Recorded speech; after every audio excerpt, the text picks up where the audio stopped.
Hello दोस्तों, मैं सुनील गोदारा स्वागत करता हूं आपका एक बार फिर से कृषि विज्ञान क्लासेस यूट्यूब चैनल पर। आशा करता हूं कि आप सब स्वस्थ होंगे, मस्त होंगे और सेकंड सेमेस्टर की तैयारी कर रहे होंगे। जैसा कि हमने जो पर्सनालिटी डेवलपमेंट है उसकी हमारे 9 क्लासें हो चुकी है और हमने हर क्लास में एक टॉपिक कवर करते हुए एक क्लास को रिकॉर्ड किया है, इसलिए हमने पीछे 9 टॉपिक कंप्लीट कर लिए हैं। और आज का हमारा टॉपिक रहने वाला है attitude and values, definition, meaning and theories. यानी आज की क्लास में हम एटीट्यूड और वैल्यूज़ के बारे में जानने वाले हैं। इससे पहले यदि आप इस चैनल पर नए हैं और आपने अभी तक चैनल को सब्सक्राइब नहीं किया है तो चैनल को सब्सक्राइब कर देना, बेल आइकन को प्रेस कर दें और वीडियो को लाइक और अपने दोस्तों से शेयर करें ताकि वह भी जो पर्सनालिटी डेवलपमेंट के नोट्स और जो क्लासेस है वो ले सके और अपनी ओजीपी बढ़िया कर सके। आज का टॉपिक रहने वाला है एटीट्यूड की डेफिनेशन और उसके टाइप, जिसमें सबसे पहले हम देखते हैं उसकी डेफिनेशन। यानी जो दृष्टिकोण एक व्यक्ति की मानसिक और भावनात्मक स्थिति है जो किसी चीज़ या वस्तु के प्रति होती है। यह उस व्यक्ति को का सोचना, महसूस करना और किसी वस्तु, स्थिति या व्यक्ति के साथ व्यवहार करना होता है। इन्हें जो एटीट्यूड होता है वह एक व्यक्ति की सोचने की क्षमता और वह किस तरह से सोचता है, महसूस करता है और स्थिति या व्यक्ति के साथ व्यवहार कैसे करता है, ये सब एटीट्यूड है। और अब हम पढ़ेंगे कंपोनेंट्स ऑफ एटीट्यूड, यानी दृष्टिकोण के घटक। मुख्यतः 3 घटक होते हैं, 3 कंपोनेंट्स, जिनमें पहले आता है सोचने वाला घटक यानी कंजिनेटिव कंपोनेंट। यानी आप किस तरह से सोचते हैं, किसी घटना या किसी देखकर आप कैसा सोचते हैं या कैसा महसूस करते हैं, ये इसमें कहा गया है। This component involves believe, thought and perception about the object or person. For example, believing that exercise is good for health। और दूसरा अफेक्टिव कंपोनेंट यानी भावनात्मक, यानी आपकी दूसरे के प्रति क्या भावना है, आप दूसरे के प्रति अच्छी भावना रखते हो या बुरी भावना रखते हो, ये भावनात्मक घटक है। और जो व्यवहारिक घटक है, इसमें आप दूसरों के प्रति कैसा व्यवहार करते हो, यानी आपका व्यवहार कैसा है, ये सब इसमें व्यवहारिक घटक में आता है।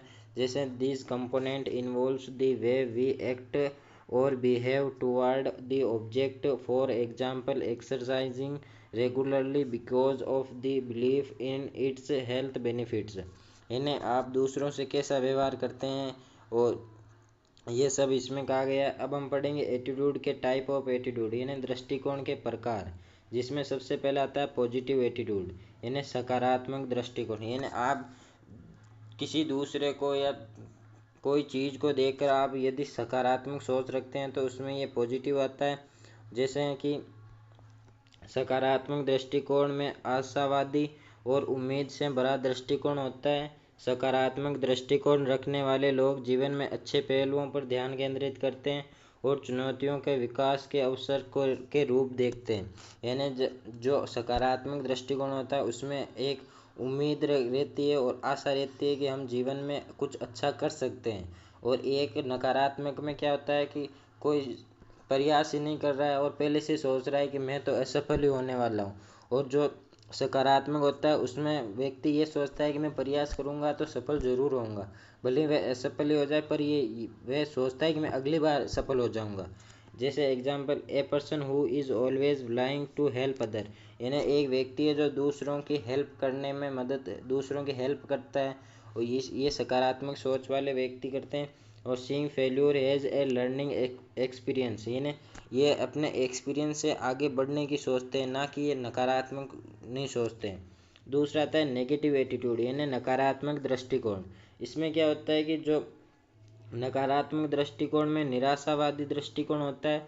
नकारात्मक दृष्टिकोण रखने वाले लोग जीवन की समस्या और चुनौतियों पर ध्यान केंद्रित करते हैं और अक्सर किसी भी स्थिति में सबसे खराब परिणाम की उम्मीद करते हैं। इन्हें जो नकारात्मक सोच वाले व्यक्ति होते हैं वे अपनी समस्या, जीवन में जो समस्याएं आती है और जो चुनौतियां आती हैं उन पर ध्यान केंद्रित करते हैं। वे अपनी सफलता पर ध्यान केंद्रित नहीं करते हैं, अपनी असफलता पर ज़्यादा सोचते हैं। वे अक्सर किसी भी स्थिति को खराब परिणाम की उम्मीद रहे, यदि आपके अच्छा ही हो रहा है फिर भी वे ऐसा ही सोचेंगे कि मेरे साथ बुरा ही होगा हमेशा। वे इसलिए नकारात्मक सोच वाले होते हैं। जैसे a negative attitude involves having a pessimistic outlook. People with a negative attitude focus on the problems and challenge in life often expecting the worst outcome in way situation. यानी जो नकारात्मक सोच वाले होते हैं वे हमेशा नकारात्मक सोच रखते हैं। वे अच्छा परिणाम होने पर भी उन्हें उम्मीद यही रहती है कि हमारा परिणाम बुरा ही होगा। इस जैसे complaining about everything without trying to find solution. यानी कोई समस्या है उसका सॉल्यूशन नहीं निकालते हैं, बल्कि ये सोचते हैं कि इसका कोई सॉल्यूशन है ही नहीं। ये जैसे आपका कोई पेपर है, जेट का पेपर दिया आपने, आप उसमें पास नहीं हुए, आप तो या तो आप सोचते हैं कि उसकी सॉल्यूशन का नहीं सोचते हैं, आप सोचते हैं कि पेपर अच्छा नहीं था, दूसरों को दोष देते हैं। और अगला आता है नेचुरल एटीट्यूड, यानी तटस्थ दृष्टिकोण। तटस्थ दृष्टिकोण का मतलब है कि किसी चीज़ के बारे में मजबूत भावनाओं या राय नहीं रखना। तटस्थ दृष्टिकोण रखने वाले लोग किसी स्थिति या वस्तु के बारे में न तो सकारात्मक न ही नकारात्मक महसूस करते हैं।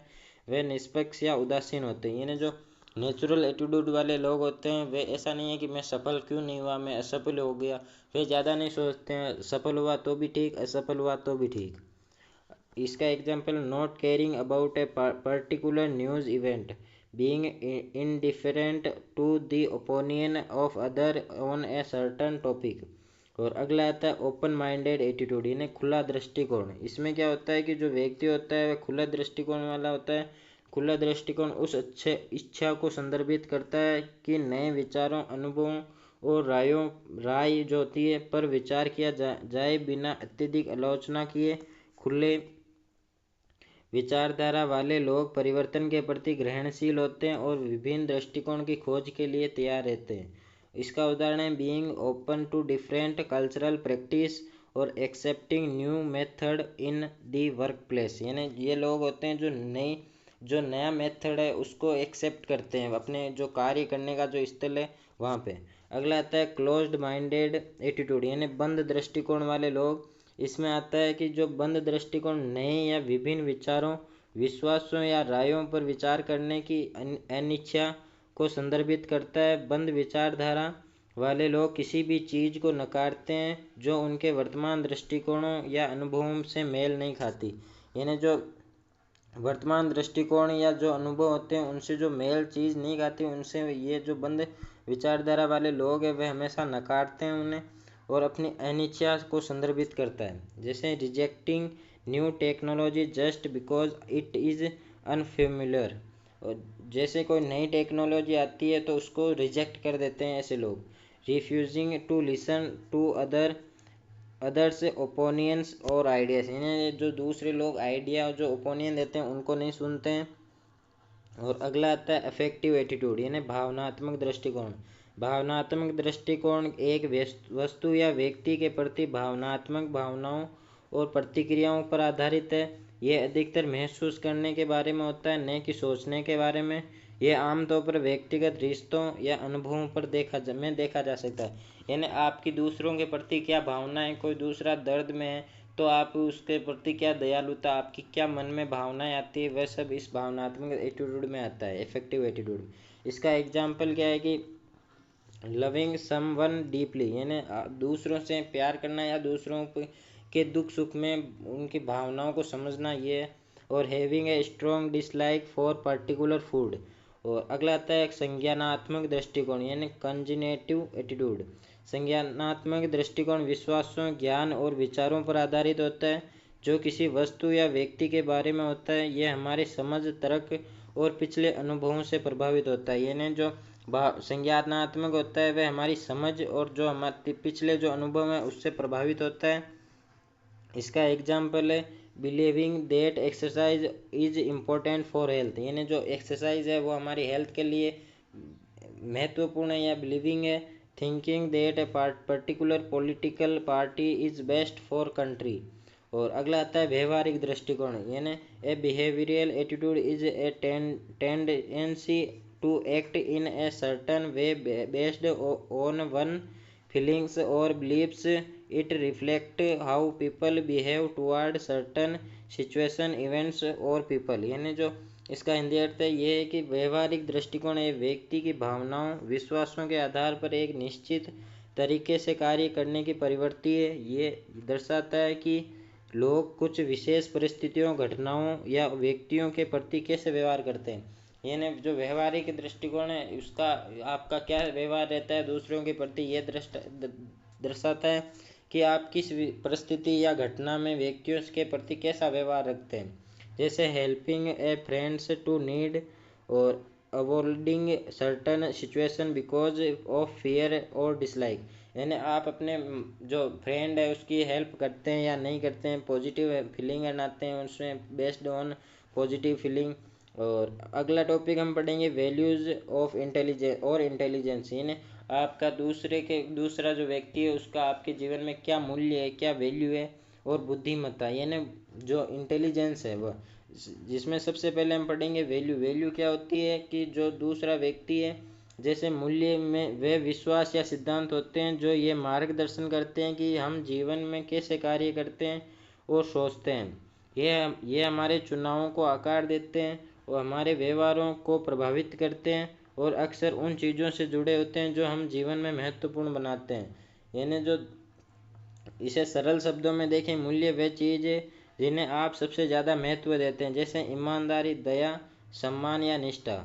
ये आपके दैनिक निर्णयों और रिश्तों को प्रभावित करते हैं। इन्हें जो मूल्य है वह आप किसे ज़्यादा महत्व देते हैं, आपकी ईमानदारी, दूसरों के प्रति दया, आपका सम्मान या निष्ठा। अगला हम पढ़ेंगे कि जो वैल्यू है, वैल्यू की क्या क्या प्रमुख विशेषताएं, जिसमें पहला आता है व्यवहारिक मार्गदर्शन। यानी मूल्य हमें सही रास्ता दिखाते हैं। अगर ईमानदारी आपके लिए महत्वपूर्ण है तो आप सत्य बोलेंगे। यानी यदि जो कोई ईमानदार व्यक्ति है तो वह हमेशा सत्य बोलेगा, वह झूठ नहीं बोलेगा। दूसरा, निर्णयों को प्रभावित करते हैं। मूल्य हमारे निर्णय लेने की प्रक्रिया को मार्गदर्शन करते हैं। उदाहरण के लिए अगर परिवार एक महत्वपूर्ण मूल्य है तो आपके निर्णय आपके परिवार के प्रति प्रतिबद्धता को दर्शाएंगे। यानी यदि आपकी जो मूल्य आपका महत्व यदि आप परिवार को देते हैं तो आपके जो परिवार के लिए जो निर्णय लिया जाएगा वो हमेशा सही होगा, परिवार के हित में होगा, गलत नहीं होगा। अगला संगति बनाते हैं, यानी क्रिएट हारमोनी। जब हम अपने कार्यों को अपने मूल्यों से जोड़ते हैं तो हमें अपने आप शांति का अनुभव होता है।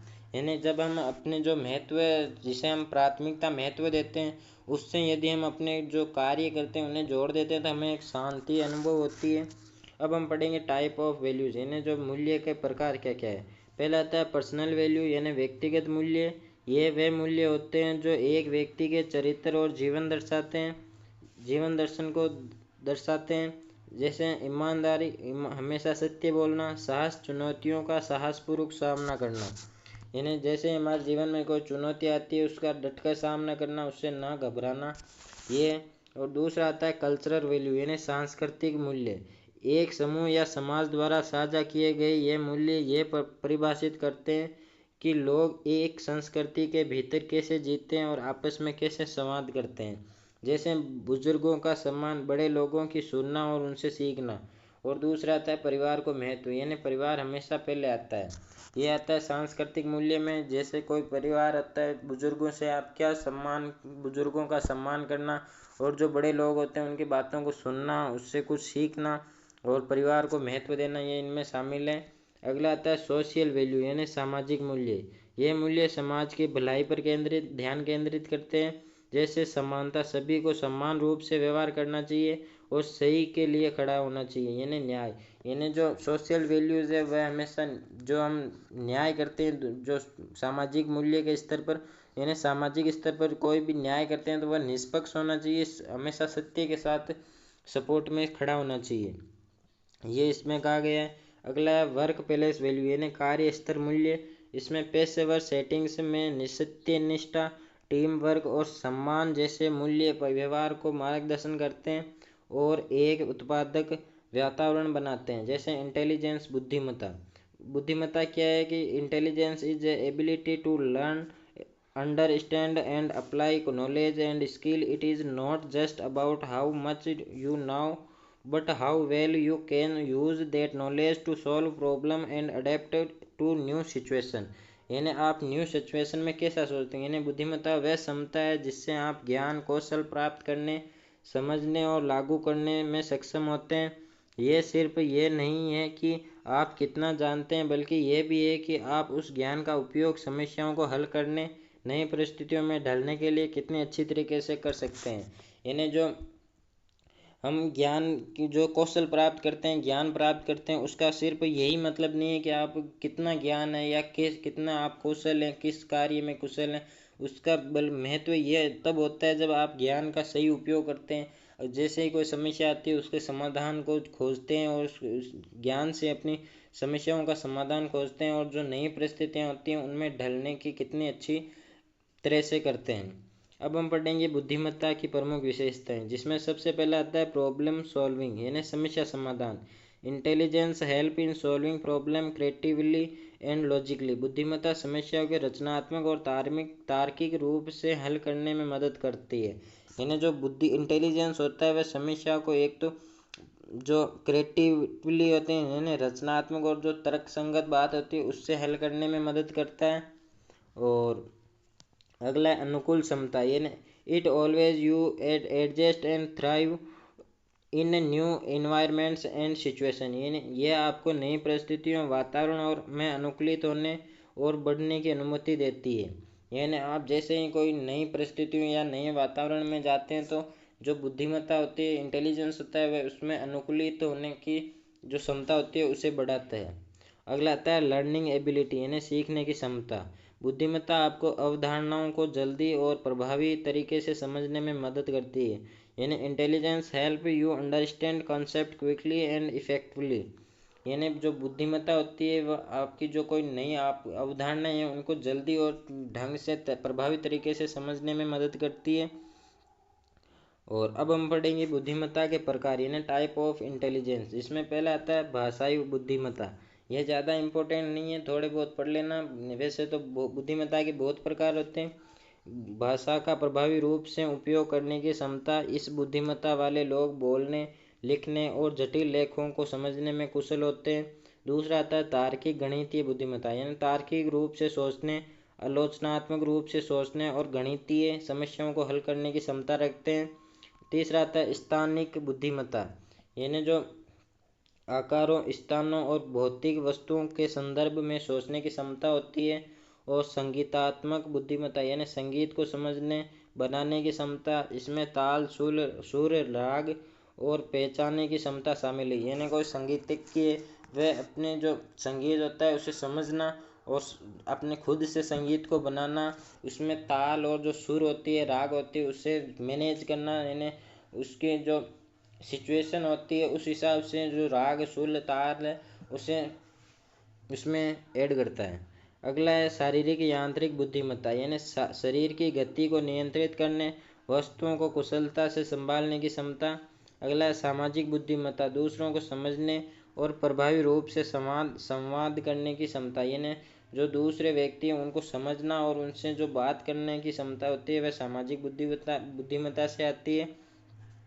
अगला आत्मबुद्ध बुद्धिमत्ता, बोध बुद्धिमत्ता यानी स्वयं को समझने, आत्म जागरूकता के आधार पर निर्णय लेने की क्षमता होती है। और अगला आता है प्राकृतिक बुद्धिमत्ता यानी प्राकृतिक दुनिया में तत्वों को पहचानने और श्रेणीकृत करने की क्षमता, जैसे पौधे, जानवर और प्राकृतिक संरचनाएं।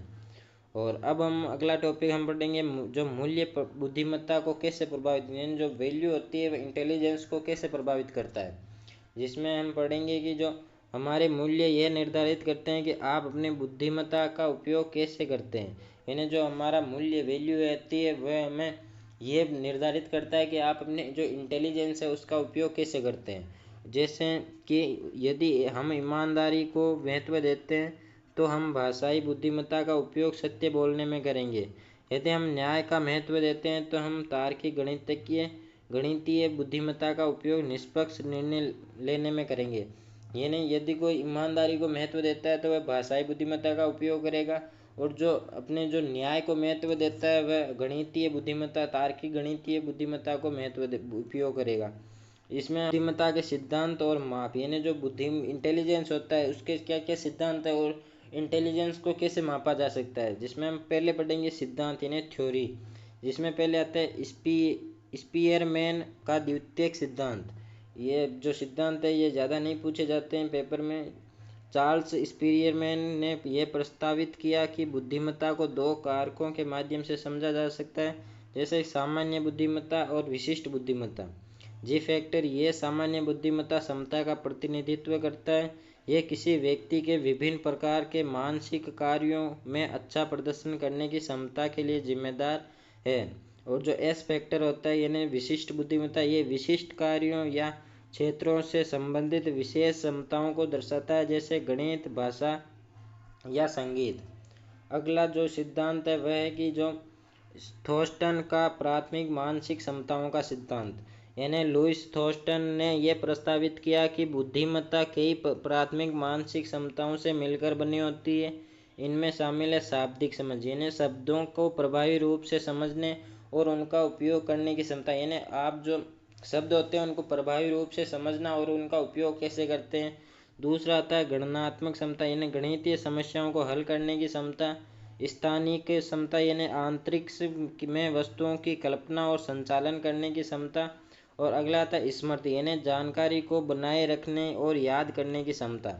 ये सब इसमें शामिल है। अगला सिद्धांत है होवार्ड गार्डनर का बहुबुद्धिमत्ता सिद्धांत, यानी होवार्ड गार्डनर ने यह प्रस्तावित किया कि बुद्धिमत्ता एक एकल अवधारणा नहीं है, बल्कि विभिन्न प्रकार की बुद्धिमत्ताओं का संग्रह है। उनके सिद्धांत के अनुसार लोग कम से कम 8 प्रकार की बुद्धिमत्ता रखते हैं, जिसमें पहला आता है भाषाई बुद्धिमत्ता, तार्किक गणितीय बुद्धिमत्ता, यानी जो सत्य बोलते हैं, ईमानदारी होते हैं, और जो न्याय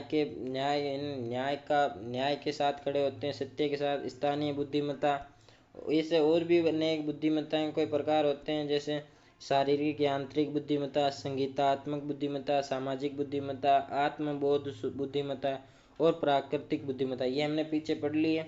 और केटल हॉर्न कौशल बुद्धिमत्ता का सिद्धांत, यानी ये एक सिद्धांत है जिसमें क्या कहा गया है कि यह सिद्धांत दो प्रमुख मॉडलों का संयोजन है।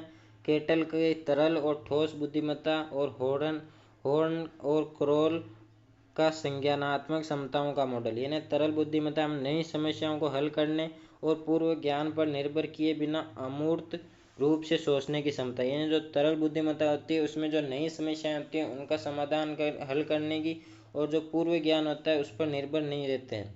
और जो ठोस बुद्धिमत्ता होती है उसमें समय के साथ संचित ज्ञान अनुभव का उपयोग करने की क्षमता। और अगला सिद्धांत आता है स्टर्नबर्ग का तृतीयक बुद्धिमत्ता सिद्धांत। इसमें हम देखेंगे कि क्या बताया। रॉबर्ट स्टर्नबर्ग ने यह प्रस्तावित किया कि बुद्धिमत्ता 3 घटकों से मिलकर बनती है। विश्लेषणात्मक बुद्धिमत्ता, जिसमें समस्याओं को हल करने, आलोचनात्मक रूप से सोचने और जानकारी का विश्लेषण करने की क्षमता। अगला आता है रचनात्मक बुद्धिमत्ता, बॉक्स से बाहर सोचने, नए विचारों के साथ आने और नई परिस्थितियों को ढलने की क्षमता। अगला आता है व्यवहारिक बुद्धिमत्ता, जिसमें रोजमर्रा के कार्यों को संभालने और सामान्य समझ का उपयोग करके समस्याओं को हल करने की क्षमता शामिल है। और अगला आता है मेजरमेंट ऑफ इंटेलिजेंस, यानी बुद्धिमत्ता का माप, जिसमें पहला आता है आईक्यू टेस्ट, यानी बुद्धिमत्ता गुणांक एक स्कोर है जो मानकीकृत परीक्षणों से प्राप्त होता है, जो मानव बुद्धिमत्ता को मूल्यांकन करते हैं। सबसे प्रसिद्ध आईक्यू परीक्षण में शामिल है, जिसमें पहला आता है वेचलर एडल्ट इंटेलिजेंस स्केल, यानी वयस्कों की बुद्धिमत्ता क्षमता को मापता है। दूसरा आता है स्टैनफोर्ड बिनेट इंटेलिजेंस स्केल्स, यानी बच्चों और वयस्कों की बुद्धिमत्ता को मूल्यांकन करने के लिए उपयोग किया जाता है। और अगला आता है उपलब्धि परीक्षण, यानी अचीवमेंट टेस्ट, यानी यह परीक्षण किसी व्यक्ति द्वारा प्राप्त विशिष्ट कौशल ज्ञान को मापते हैं, जो अक्सर किसी विशेष क्षेत्र में होते हैं, जैसे गणित, भाषा और सामान्य ज्ञान। यानी ये उसे मापते हैं जैसे कोई गणित में बहुत बड़ा विशेषज्ञ है या सामान्य ज्ञान में बहुत बड़ा विशेषज्ञ, ये उपलब्धि परीक्षण इसमें मापते हैं। अगला आता है प्रवृत्ति परीक्षण, यानी प्रवृत्ति परीक्षण किसी व्यक्ति की नई क्षमताओं को सीखने या उन कार्यों को करने की क्षमता का मूल्यांकन करते हैं जो बुद्धिमत्ता की आवश्यकताओं होती है। उदाहरण के लिए एसएटी यानी स्कॉलास्टिक एप्टीट्यूड टेस्ट यानी का उपयोग छात्रों की उच्च शिक्षा के लिए प्रवृत्तियों का मूल्यांकन करने के लिए किया जाता है। पढ़ेंगे भावनात्मक बुद्धिमत्ता और संगठनात्मक व्यवहार। इसमें पहला आता है भावनात्मक बुद्धिमत्ता। यानी भावनात्मक बुद्धिमत्ता वह क्षमता है जिससे आप अपनी और दूसरों की भावनाओं को पहचानने, समझने, प्रतिबंधित करने, प्रभावित करने की में सक्षम होते हैं। इसमें पारस्परिक रिश्तों को विवेकपूर्ण और सहानुभूति से संभालने की क्षमता शामिल होती है। और भावनात्मक बुद्धिमत्ता का मतलब है अपनी भावनाओं को समझना, नियंत्रित करना, दूसरों की भावनाओं को समझकर बेहतर रिश्ते बनाना। यानी भावनात्मक इंटेलिजेंस में यह है कि आप दूसरों की भावनाओं को कितना पहचानते हैं, कितना समझते हैं और दूसरों से क्या सहानुभूति रखते हैं या उनसे कैसे विवेकपूर्ण बातें करते हैं। ये सब भावनात्मक बुद्धिमत्ता में आता है। अब हम पढ़ेंगे जो भावनात्मक बुद्धिमत्ता के प्रमुख घटक, जिसमें पहला आता है आत्म जागरूकता। अपनी भावनाओं को पहचानने और समझने की क्षमता और ये समझने की ये भावनाओं, विचारों और व्यवहार को कैसे प्रभावित करते हैं। यानी जो आत्म जागरूकता है उसमें हम समझते हैं कि भावनाओं को कैसे समझें, कैसे उनको पहचानें और ये भावना विचारों और व्यवहारों को कैसे प्रभावित करती है। दूसरा आता है आत्मनियमन।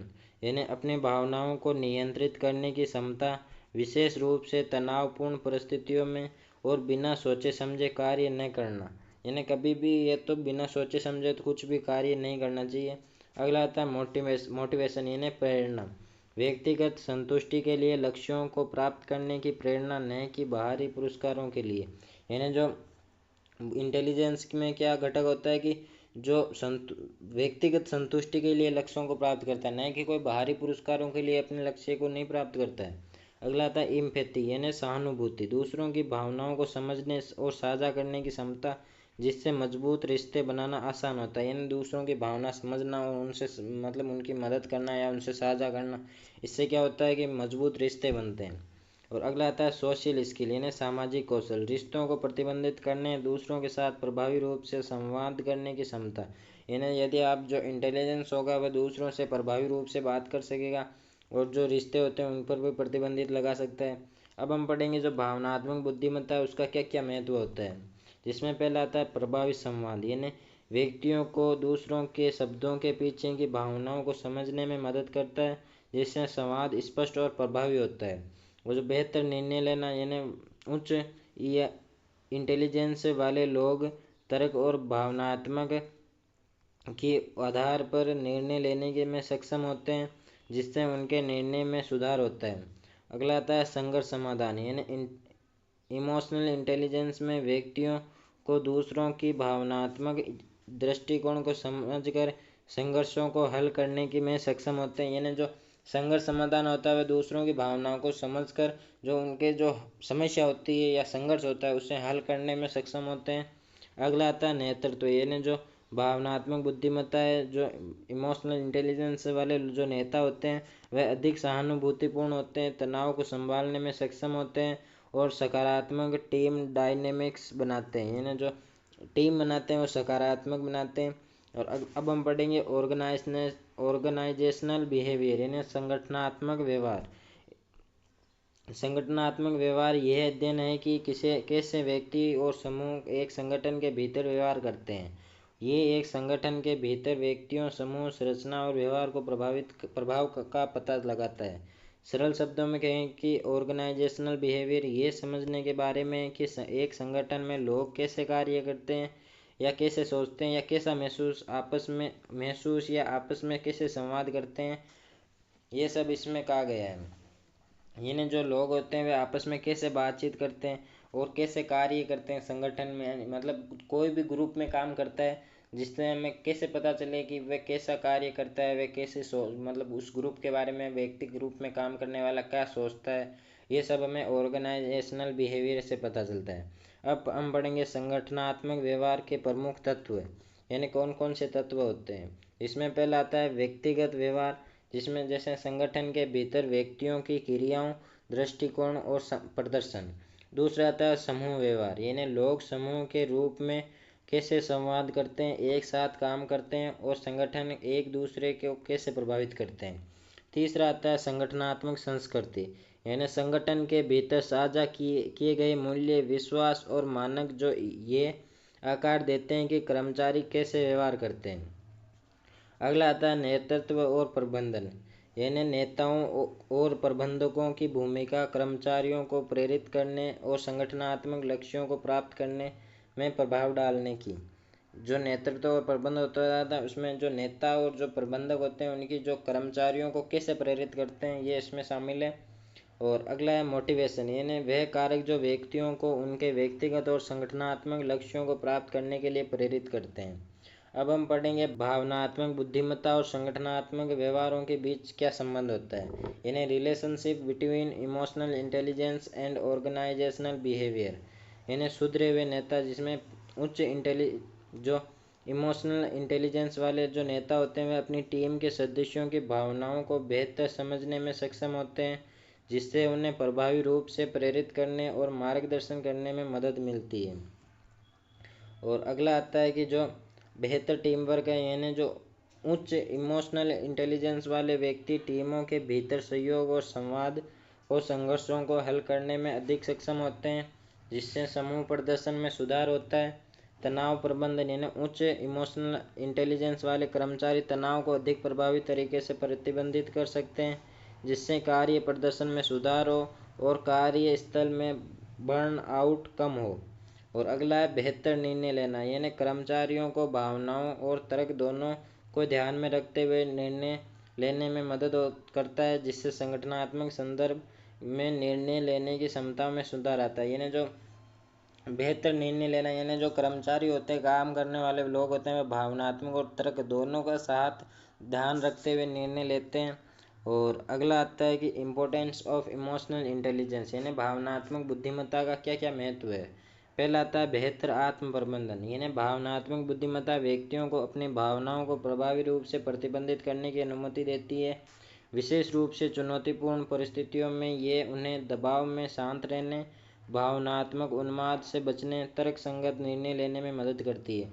यानी जो भावनात्मक बुद्धिमत्ता होती है वे एक तो लोगों को जो चुनौतीपूर्ण परिस्थितियाँ होती है उनमें जो शांत रहने यानी दबाव में आने से रोकती है और शांत रखती है, और जो निर्णय लेते हैं वह तर्क संगत और जो उन्माद होते हैं उससे बचने के हित में निर्णय लेते हैं। दूसरा आता है बेहतर रिश्ते, यानी इम्प्रूव्ड रिलेशनशिप्स, यानी इमोशनल इंटेलिजेंस संचार कौशल और सहानुभूति को बढ़ाता है, जिससे व्यक्तियों को दूसरों के दृष्टिकोण और भावनाओं को समझने में मदद मिलती है। इसके परिणाम स्वरूप मजबूत व्यक्तिगत और पेशेवर रिश्ते बनते हैं।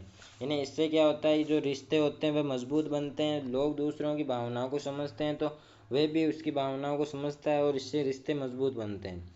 तीसरा आता है प्रभावी नेतृत्व, यानी उच्च भावनात्मक बुद्धिमत्ता वाले नेता अपनी टीमों को अधिक प्रभावी ढंग से प्रेरित, प्रेरणा और समर्थन प्रदान कर सकते हैं।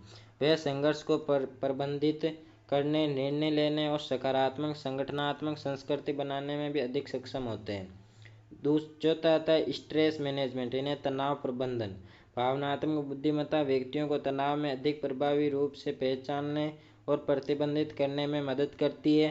भावनात्मक ट्रिगर के बारे में जागरूक होकर वे तनाव को अपने सेहत, उत्पादकता और निर्णय लेने की क्षमताओं पर असर डालने से रोक सकते हैं। यानी जो बुद्धिमत्ता जो इंटेलिजेंस होती है, भावनात्मक इंटेलिजेंस होती है, वह जो व्यक्ति किसी कार्य को लेकर तनाव में आता है तो उसे तनाव में आकर कुछ अनुचित निर्णय लेने से रोकती है।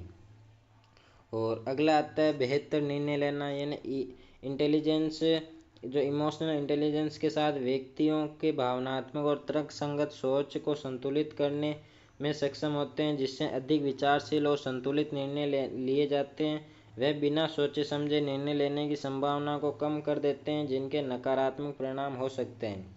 और अगला आता है बेहतर नौकरी प्रदर्शन, यानी उच्च इमोशनल इंटेलिजेंस वाले लोग आमतौर पर काम में बेहतर प्रदर्शन करते हैं। वे पारस्परिक चुनौतियों को संभालने, ध्यान केंद्रित रखने और दूसरों के साथ सहयोगी रूप से काम करने में बेहतर होते हैं। और अगला आता है संघर्ष समाधान। भावनात्मक बुद्धिमत्ता व्यक्तियों को विभिन्न दृष्टिकोण को समझने, तनाव को कम करने और सामान्य आधार खोजने के द्वारा संघर्षों को प्रभावी रूप से प्रतिबंधित और हल करने में सक्षम बनाती है। और लास्ट आता है जो बदलाव के लिए अनुकूलन, यानी उच्च इमोशनल जो इंटेलिजेंस वाले व्यक्ति बदलाव के लिए अधिक अनुकूल होते हैं। वे बदलाव के समय अपनी भावनाओं को प्रबंधित कर सकते हैं, दूसरों को समर्थन और समझ प्रदान करके समायोजित करने में मदद कर सकते हैं। ये आज का हमारा जो टॉपिक था एटीट्यूड एंड वैल्यूज़ और इंटेलिजेंस, ये आज हमारा यहाँ पे टॉपिक कंप्लीट होता है, जिसमें हमने आज emotional intelligence, important of intelligence in agriculture extension, और जो इंटेलिजेंस का meaning, definition, type of intelligence, theories of intelligence और फैक्टर इन्फ्लुएंसिंग इंटेलिजेंस, और इंटेलिजेंस एंड ऑर्गेनाइजेशनल बिहेवियर, ये इतने टॉपिक आज की क्लास में हमने कवर कर लिए हैं। आशा करता हूँ कि आपको क्लास अच्छी लगी होगी, और क्लास आई होप आपको क्लास अच्छी लगी हो तो चैनल को सब्सक्राइब और बेल आइकन को प्रेस कर देना, और साथ ही वीडियो को शेयर करें अपने दोस्तों से, और वीडियो को लाइक कर दें, और इस क्लास के नोट्स बना लें ताकि अगली क्लास आपको जल्दी मिले। और अगला टॉपिक हमारा रहने वाला है motivation theories and principle, team और टीम वर्क और ग्रुप डायनामिक्स, ये टॉपिक हमारा अगला रहने वाला है, इसलिए जल्दी से इस क्लास को कवर कर लें। धन्यवाद। जय जवान जय किसान।